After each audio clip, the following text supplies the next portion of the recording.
Hello friends, मैं आपका दोस्त डॉक्टर सुनील कुमार और आप देख रहे हैं डॉक्टर कुमार एजुकेशन क्लिनिक। आज हम बात करेंगे कि जो वैक्सीन है हमारे जो इंडिया में अवेलेबल है वैक्सीन्स, उसमें से कौन सा वैक्सीन बेस्ट है और आप उसको कैसे समझ सकते हैं कि आपके लिए कौन सा वैक्सीन बेटर होगा। तो हमारे पास जो अभी इंडिया में जो अवेलेबल है वो कोविशील्ड, कोवैक्सीन और स्पुतनिक जो रसिया की वैक्सीन है जो कि अभी इंडिया में अवेलेबल है। तो अभी हम समझने की कोशिश करेंगे कि इन तीनों वैक्सीन्स में कौन सी वैक्सीन बेटर है। सबसे पहले मैं आपको पर्सनली एक सलाह दूंगा कि आपको राइट नाउ जो भी वैक्सीन आपके नियर बाय अवेलेबल है, जब भी जहाँ भी मिल जाए पहले वो वैक्सीन आप लगवा लीजिए, क्योंकि अभी ये टाइम नहीं है कि हम वैक्सीन का चुनाव कर सकें, क्योंकि वैक्सीन की काफ़ी क्राइसिस है। सब लोग वैक्सीन लगवाना चाहते हैं और वैक्सीन के मैन्युफैक्चरिंग को हम एक हद तक ही स्पीड अप कर सकते हैं।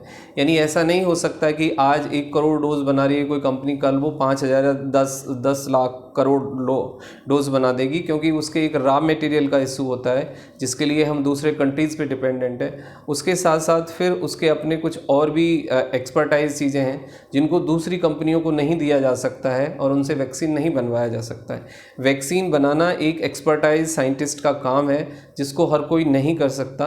ये अपने आप में एक अननेसेसरी नॉनसेंस बात है कि भाई दूसरी कंपनियों से बनवा लो, उनको ये दे दो, ऐसा कर दो, वैसा कर दो।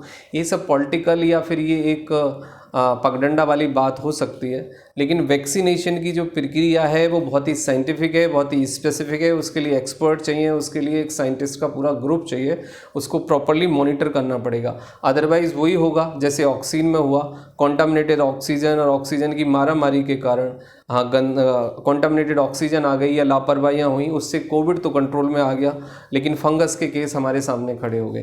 तो ये जल्दबाजी वैक्सीन के केस में बिल्कुल भी ठीक नहीं है।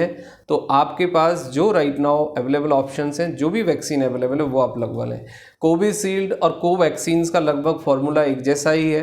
प्रोटीन है वो उसकी 2 डोज लगती हैं और वो दोनों ही आपको एक प्रोटीन मॉलिक्यूल बॉडी के अंदर डाला जाता है कि जो आपके बॉडी के अंदर इम्यून से रेस्पॉन्स को स्टार्ट करता है, यानी वो जो इम्यून सेल्स हैं वो प्रोड्यूस करता है।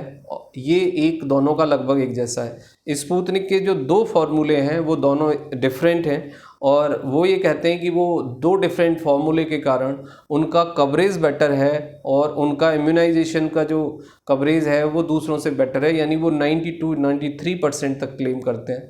लेकिन अब रसिया ने भी, स्पुतनिक का भी एक सिंगल डोज वैक्सीन अवेलेबल है मार्केट में, तो आप सिंगल डोज वाला भी लगवा सकते हैं और डबल डोज वाला भी लगवा सकते हैं। लेकिन बेटर है कि 2 ही डोज लगें, क्योंकि कई बार देखा जाता है कि एक सिंगल डोज से प्रॉपरली इम्यूनाइजेशन नहीं होता है, प्रॉपर एंटीबॉडीज़ नहीं बनते हैं। सेकेंड डोज का अपना बेनिफिट ये होता है कि उससे आपका कवरेज भी बढ़ जाता है और आपके एंटीबॉडीज़ का जो फॉर्मेशन है वो भी स्टार्ट होता है और कवरेज बेटर देती हैं।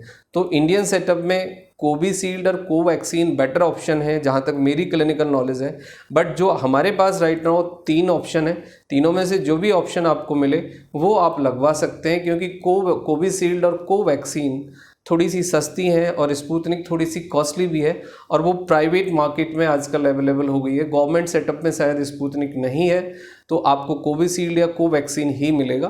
तो इन तीनों में जो भी आपको मिल जाए वो आप लगवा सकते हैं। तीनों वैक्सीन अच्छी हैं, तीनों का कवरेज काफ़ी अच्छा है, क्लिनिकल रेस्पॉन्स उनका बहुत अच्छा है और जो क्लिनिकल साइड इफ़ेक्ट हैं वो भी माइल्ड टू मॉडरेट हैं। तीनों वैक्सीन्स की जो क्लिनिकल रिपोर्ट है वो सेटिस्फैक्ट्री है और अप टू द मार्क है, और जो क्लिनिकल पैरामीटर्स होते हैं मेडिकल साइंस के, तीनों ही उन पैरामीटर्स को क्वालिफाई करती हैं। So thank you very much and take care yourself.